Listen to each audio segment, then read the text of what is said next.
अभी आगे जैसे जैसे मौसम बरसात का आता जाना है, और मेरा ख्याल है मैंने जितने भी लोग देखे हैं वो बरसात के मौसम में बार बार जाके अपना फेस वॉश कर रहे होते अब जैसे मौसम चेंज हुआ, हमने कहा ह्यूमिडिटी हमारी बढ़ जाएगी, आगे बरसात भी आ जाएगी, तो वो और जो है उसको एड करेगी ऑयल हैं। प्रोडक्शन में। तो ऐसे मौसम में आके आपने क्या कर लेना है कि आपके पास फोमिंग फेस वॉशेस आ जाने चाहिए जो थोड़ा सा ड्राई भी कर दें स्किन को। अच्छा, जिन लोगों की ऑयली स्किन होती है, क्या उन लोगों को सनस्क्रीन यूज करने चाहिए या नहीं? ऑयली स्किन के लिए स्पेसिफिक टाइप्स आती हैं हम्म। और नॉर्मल स्किन के लिए होती है। उनके अंदर इंग्रेडिएंट्स इस तरह से बैलेंस किए जाते हैं ताकि वो हम्म। आपको वो फील ना दें कि वो आपकी स्किन बहुत ज़्यादा ऑयली हो रही है। But sun block has nothing to do with oil production. Sun block आपको सन प्रोटेक्शन के लिए चाहिए। अच्छा, जो ऑयली स्किन वाले लोग हैं, मैं चाहूंगी कि आप बहुत ही क्विकली हमें बताएं कि उनकी स्किन केयर रूटीन कैसी होनी चाहिए। एक उनका इंग्रेडिएंट होना चाहिए oil control, which should hmm. Be having best salicylic acid हो, अदरवाइज वो ग्लाइकोलिक एसिड बेस या वो भी यूज कर सकते हैं, एएचए बीएचए दोनों में से जो भी उनको मिल जाए। लेकिन उसके साथ साथ उनको अपने पास एक मॉइस्चराइजिंग भी रखना चाहिए। फॉर इंस्टेंस जैसे अगर वो हफ्ते में 3 या 4 बार अपना ऑयल कंट्रोल वाला यूज कर रहे हैं तो 2 बार मॉइस्चराइजिंग भी यूज करें ताकि वो स्किन के हम्म। ऑयल्स को बिल्कुल खत्म ना कर दें, एक बैलेंस मेंटेन कर लें। अच्छा, एक और भी बहुत बड़ी मिथ है कि आप अगर अपना फेस ज़्यादा से ज़्यादा वॉश करेंगे तो आपकी जो ऑयली स्किन है वो कम हो बिल्कुल गलत। जाएगी। वो धो-धो कर आप एक्चुअली देखिए ना, हर चीज़ का हमें एक एतदाल में चाहिए होती है, right? We need a hmm. Balance. हमारी जो बॉडी है या हमारी जो स्किन है वो नेचुरल ऑयल्स भी बनाती है। जब आप ओवर वॉश करते हैं, 2 दफ़ा त हद आपने फेस वॉश करना, that's more than enough for you, hmm, right? Hmm. जब आप ओवर वॉश करते हैं तो आप नेचुरल ऑयल्स को भी स्ट्रिप कर देते हैं। तो वो स्किन क्या होती है, स्किन को ये सिग्नल जाता है सेल्स के थ्रू कि ये ड्राई हो रही है, तो वो और ऑयल प्रोड्यूस करना शुरू कर हुँ, देती है। तो हुँ। आपको जितना ज़्यादा आप मुँह धोते जाएँगे, आप उतना ज़्यादा ऑयल बनाते जाएँगे। So you have to counter that and understand how it really works. Right, अभी आगे जैसे जैसे मौसम बरसात का आता जाना है, और मेरा ख्याल है मैंने जितने भी लोग देखे हैं वो बरसात के मौसम में बार बार जाके अपना फेस वॉश कर रहे होते हैं। बिल्कुल, बिल्कुल जी, वो जैसी बात की आपको एक एक कॉन्सेप्ट ये दिया जाता है कि ऑयल है, तो बस धो लिया हमने तो ऑयल खत्म हो जाएगा। यस। लेकिन then again it's important to understand, वो फिर आपको मैकेनिज़्म वही कोई बता सकता है जिसने इसके बारे में पढ़ा हो, एग्जैक्टली। जिसको एग्ज़ैक्टली डिटेल हो, तो फिर आपको वो बताएँगे कि नहीं आपके लिए। अब जैसे ऑयली स्किन के ऊपर क्योंकि हम बात कर रहे हैं, तो इसके अंदर ये होता है कि जब आपने अब जैसे मौसम चेंज हुआ, हमने कहा ह्यूमिडिटी हमारी बढ़ जाएगी, आगे बरसात भी आ जाएगी, तो वो और जो है उसको एड करेगी ऑयल हुँ, प्रोडक्शन में। तो हुँ, ऐसे हुँ। मौसम में आके आपने क्या कर लेना है कि आपके पास फोमिंग फेस वॉशेस आ जाने चाहिए जो थोड़ा सा ड्राई भी कर दें स्किन को। फिर जब विंटर आता है तो हम कहते हैं थोड़े से मॉइस्चराइजिंग की तरफ यस, चले जाएं ताकि यस। आपको वो थोड़ा सा अंडरस्टैंड करके प्रोडक्ट्स चूज करने पड़ते हैं, फिर बहुत आसान हो जाता है ये चीज़। एक दफ़ा जिन लोगों की ऑयली स्किन है, कॉम्बिनेशन स्किन है, जब एक दफ़ा वो समझ जाए कि उनकी स्किन टाइप क्या है, then they're able to manage it better. Right. अच्छा, जिन लोगों की ऑयली स्किन होती है, क्या उन लोगों को सनस्क्रीन यूज करने चाहिए या नहीं? एब्सोल्युटली सनस्क्रीन, जैसे मैंने आपको बताया, जब आपकी स्किन टाइप होगी तो फिर आप यूज़ करेंगे नॉन कॉमेडोजेनिक। ऑयली स्किन के लिए स्पेसिफिक टाइप्स आती हैं हुँ, और नॉर्मल स्किन के लिए होती है। उनके अंदर इंग्रेडिएंट्स इस तरह से बैलेंस किए जाते हैं ताकि वो हुँ। आपको वो फील ना दें कि वो आपकी स्किन बहुत ज़्यादा ऑयली हो रही है। But sun block has nothing to do with oil production. Sun block आपको सन प्रोटेक्शन के लिए हुँ, चाहिए, जो कि राइट। आपकी, अब सन हमारे पास 2 तरह की रेज होती हैं, यूवीए यूवीबी। यस। एक हमारी स्किन को बर्न करती है जो बी रेज होती हैं, हुँ, उससे हमें प्रोटेक्शन चाहिए होती है। फिर एक सनरेज सिर्फ हमें बर्न नहीं करती हैं या टैन नहीं करती हैं, एजिंग भी करती हैं। सो हुँ, वी नीड, आप हुँ, देखेंगे कि जो वो नहीं अप्लाई करते, आपकी स्किन उससे एज भी होना शुरू हो जाती हुँ, है। So you need hmm. Protection against both those factors, कि आपने एक एंटी एज भी उसको रखना है और उसको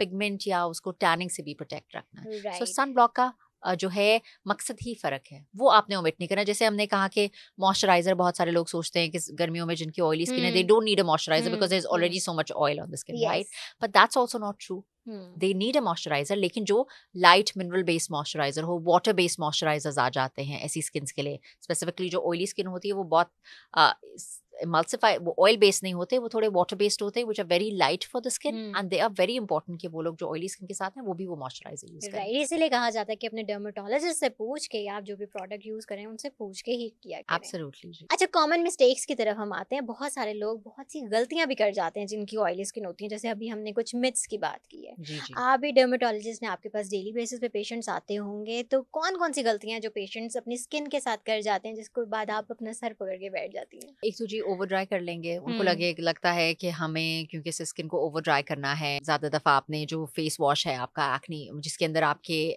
ऑयल कंट्रोलिंग इंग्रेडिएंट्स हैं, सैलिसिलिक एसिड हो गया या ये कर लिया, तो वो ओवर ड्राई कर लेते हैं। उससे हुँ, क्या होता है, जब आपने स्किन को ओवर ड्राई कर दिया, आपने स्किन के नेचुरल ऑयल्स को स्ट्रिप कर दिया, आपकी स्किन ज़्यादा प्रोन हो जाती है एक्ने की तरफ। तो वो हुँ, ऑयली स्किन ठीक हुँ, करते करते स्किन का जब नेचुरल बैरियर ऑयल का ख़त्म करते हैं, वो ज़्यादा एक्ने की तरफ चले जाते हैं, और फिर एक्ने की तो आपको पता है कि अपनी कॉम्प्लिकेशंस हो जाती हैं। तो हम्म। वो ज़्यादातर जो है ये प्रॉब्लम उन लोगों के साथ आती है जो ऑयली स्किन के साथ। आप देखेंगे अक्सर हमेशा वही लोग हैं जो एक्ने की कंप्लेन करते हैं, बिकॉज मैनेजिंग ऑयली स्किन जब वो समझ नहीं पाते हैं कि उसको कैसे मैनेज करना है। आप ओवर ड्राई करेंगे, बहुत स्ट्रॉन्ग चीज़ें इस्तेमाल करेंगे, स्ट्रॉन्ग पील्स या स्ट्रॉन्ग सोल्यूशंस जो आपकी स्किन को ना सूट करें, वो सारे इस्तेमाल करेंगे, तो उसकी वजह से फिर जब नेचुरल बैरियर स्किन का ख़राब होगा, पिगमेंटेशन आ जाएगी। बहुत ज़्यादा स्ट्रॉन्ग कोई पील्स लगा ली, कोई टोटके बड़े स्ट्रॉन्ग कर लिए, कोई लेमन, ऑरेंज, टमेटो, कोई ऐसी चीज़ हर किसी को सूट नहीं करती है। यस। वो सारे लगा लेंगे तो उससे पिगमेंटेशन जो कॉमनली जी मुझे देखने में आती है, और एक्ने,